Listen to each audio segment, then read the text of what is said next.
Welcome back to Inside Politics. We're talking to the party chairs in Tennessee, Scott Golden, the Republican Party, and Mary Mancini, the Democratic Party.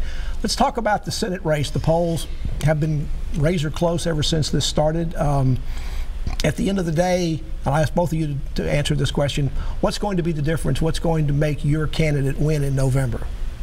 Scott? Look, I mean, well, look, this is a Republican state. This is a state that overwhelmingly supports Donald Trump. This is a question, you know, we talk about it, the first vote is what this election comes down to. You're either going to empower the Trump agenda, Republican agenda, or you're going to empower the Chuck Schumer, Nancy Pelosi agenda. That's what this election is about. Mary, what this election is about, and what Phil Bredesen is laser focused on, is the mess that's in Washington, but also the problems that are right here at home in Tennessee.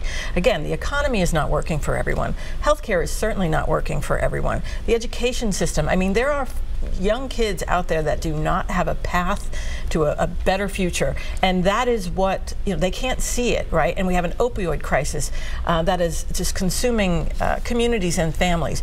So the difference is going to be that focus on solving the problems here in Tennessee, and Phil Bredesen is applying to do that job. He has a history. He has, you know, 8 years in the governor's mansion, and with a history of actually making government work for people. That's what's going to decide this election. Scott, outside groups have already come in before Labor Day, and they've begun what I guess will maybe other negative ads we're going to see. They've gone after Phil Bredesen for his record as governor.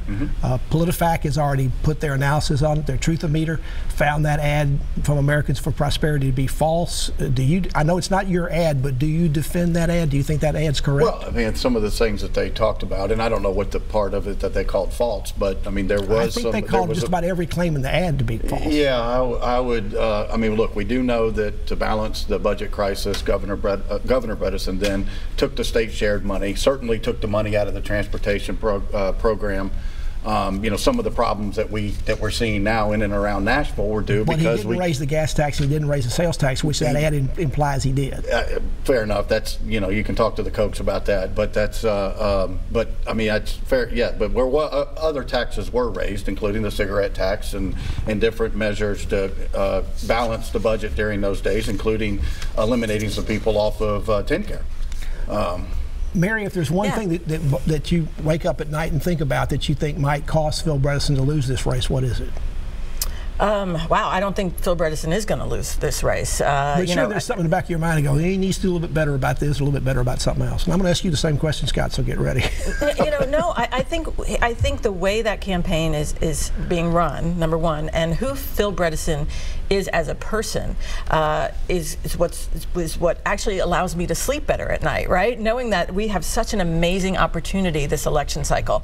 That ad that Scott, that you asked Scott about, was full of falsehoods. I mean, the reality is that Phil Bredesen actually is the one that passed the sales tax holiday, right? That saved Tennesseans $100 million that they could, you know, use to pay their bills and to feed their family.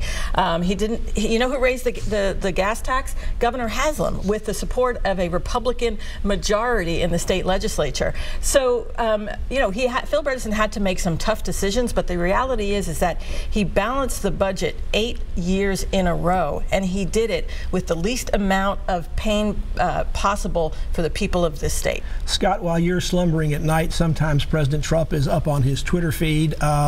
Sometimes you might wake up in the morning, as all of us do, and say, oh, he talked about what overnight? I mean, he is very important in Tennessee. He's very popular in Tennessee, particularly compared to the rest of the country. How he's very important, particularly Marsha Blackburn. She has been endorsed by him. Sure. But isn't that sort of hitching your wagon to the star? And is that star going to come through? He's been a little erratic in his Twitter posts and some of the other things that he's done. Yeah, you know, look, we've been fortunate to have the president here. We'll have him back. Certainly everybody realizes that should Marsha Blackburn become the first woman senator in the history of Tennessee, by the way, which is a part that no one's really talked much about, only the second woman in the history of Tennessee to be nominated on a major party for a statewide office. But Donald Trump, you know, her place in that administration and what she will be able to do for Tennessee will be unparalleled. So, you know, I expect President and Vice President who've been here already, they will be back, and making sure that they can do all they can to put Marcia in the Senate. Mary, you mentioned the gas tax. Your gubernatorial candidate, Carl Dean, is talking about allowing local governments to raise the gas tax further by local option. Usually candidates are very leery about bringing up the T word in almost in any fashion during a campaign. Is he taking a risk to do that? No, I mean, let's redefine this conversation, right?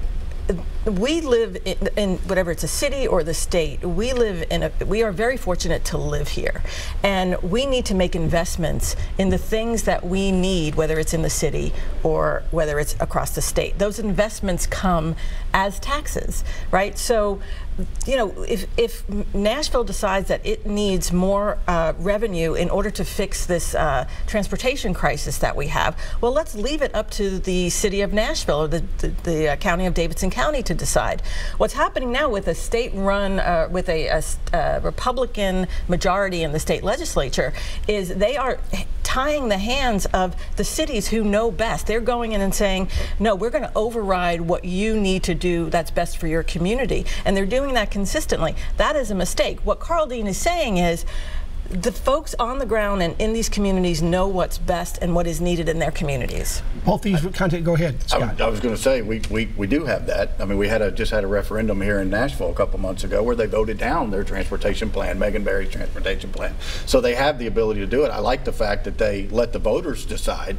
I don't know what Mayor Dean's talking about, but I mean, in terms of letting them do it, but that's clearly what happened in Nashville. Scott Golden, thank you for joining us. Mary Mancini, thank you for being on the show, and it's going to be an interesting fall. Appreciate it. It's going to be great. And thank you for joining us on Inside Politics this week. Hope you're back here again for a future show. If you can't get enough politics in the meantime, go to the News Channel 5 website. You'll find my Capitol View commentary there.